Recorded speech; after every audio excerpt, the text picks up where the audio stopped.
Welcome to my channel. బాగున్నాయి తాటికాయలు, వచ్చి తినండి. సబ్స్క్రైబ్ చేయండి, లైక్ చేయండి. కావాలి తాటికాయ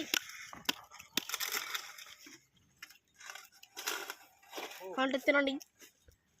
మా డాడీకి పంపించారు, ఆడ చచ్చిపోతా. వాళ్ళ డాడీకి పంపిద్దాం అంటుంది మా. ఏందరా ఈ తాటికాయ పెద్దదిగా ఉంది ఫ్రెండ్స్, రుచుకోసిండి. వస్తా ఫ్రెండ్స్, తాటికాయ కింద పడిపోయింది ఫ్రెండ్స్. మా మచ్చాకి ఇచ్చేద్దాం, తినేస్తాం. ఇంకోటి కొద్దాం ఫ్రెండ్స్. తాటికాయ కూడా కోసాను ఫ్రెండ్స్.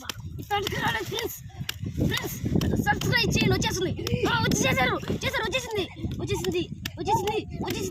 వచ్చేసింది. కాయ పడక దీని కుట్టిన అది ముద్దు సాపడ